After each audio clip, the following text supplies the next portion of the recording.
this is pretty special because it's about sustaining success for a long time, and I think we've built something here that can last a long, long time. I think he's evolved into one of the best managers in the league. So yeah, as you can see, Scott Servias has been nominated for Manager of the Year in the American League, and I have to say, I hope he doesn't get the award. I don't think he should be awarded, and the rationale behind it is basically just because the Mariners made the playoffs for the first time since 2001, but I don't think that means much because he had 6 years with the team to do that. It took him that long.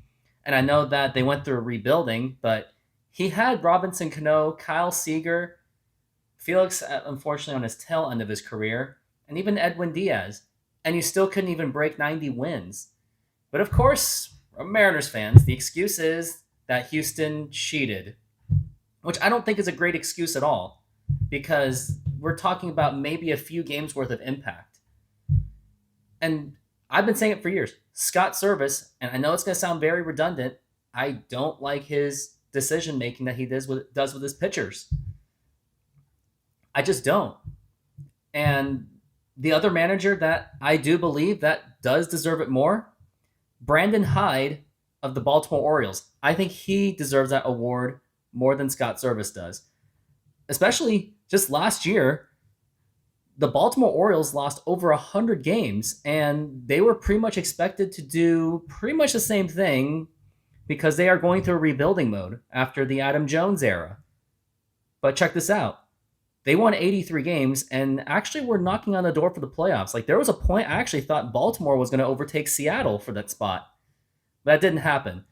But for what Brandon had with that kind of talent and that they were just rebuilding, they exceeded expectations. I think that belongs to Brandon. I think he should be the one to get the awards.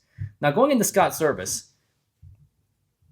what I don't like was he pulls his starters too early, which he did throughout the regular season because it came down to, quote, load management to save his pitchers until the playoffs, which didn't really turn much at all since the Mariners only lasted until the division series, and they did get a little bit lucky against Toronto, I will say that. They just caught him at the right time and had that lucky comeback. But if you really think about it, I just don't like how he manages his pitchers. And I know I already said it, where he pulls his starters too early. And I have an example. There was a game against the Houston Astros where it was in late July. George Kirby was pitching, and he was one of the young guns. He didn't really expect to pitch much, but he was pitching just fine. But then they pulled him after 4 innings. Now, granted, he did pitch 74 pitches, so maybe pulling him wasn't the worst idea. But the problem I had was Scott Servias went through 5 bullpen pitchers. He went through, 5 of them. And there was a point where basically none of them were giving up runs until the very end. So I do think that when you're just burning through pitchers like that, you're going to run out of options depending how long the game goes. But my bottom line is he's got to stick with the hot hand sometimes. And sometimes just shuffling over and over again, you're just going to lose options on your bullpen, and then maybe you have to creep into your starters or have some offensive player on the Mariners just to pitch a game, which Luis Torrens did before towards the end of the season, which you do not want to get to that point. And then they lost that game. And I think fine, pulling George Kirby, fine, but not go through 5 of your bullpen pitchers. Not okay. I would not do that.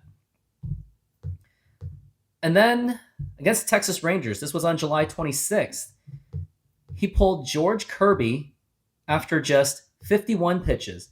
Now, I understand that they were just experimenting. They were just trying to save him. They didn't want to burn the young gun.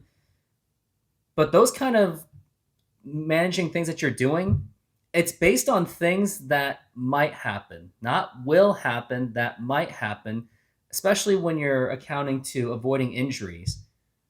But it came at a cost because as soon as basically George Kirby got pulled, the bullpen immediately gave up runs.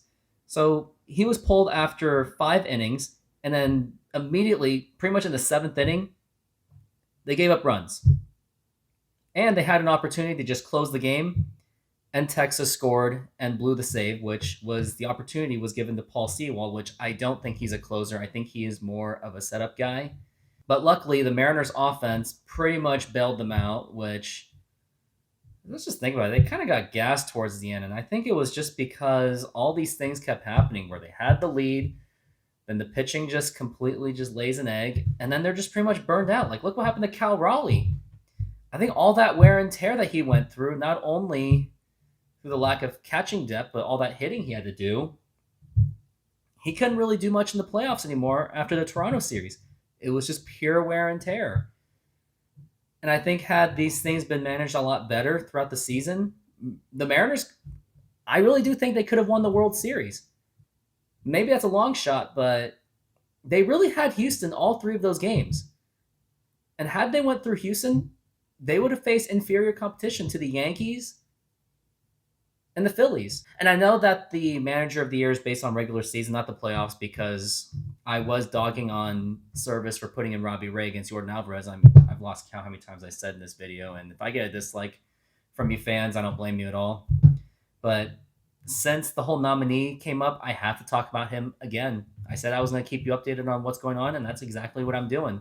And another reason why I don't want Scott Servias to win Manager of the Year is if he doesn't win, he could use as a chip on his shoulder and rally the team to play better for next year and go for a much more important prize, the World Series championship, which us Mariner fans desperately need because we've had several opportunities before. 1995, 2000, 2001, I guess 97. But this time, I think this could be our best opportunity. You don't quit, but they got some huge hits late in the game against some of our better guys. So we will respond. These things happen throughout the course of the year, and we talked about it coming into the playoffs. You are going to have games. You're going to have moments where it doesn't go your way, and we will respond accordingly tomorrow. We'll get after it again.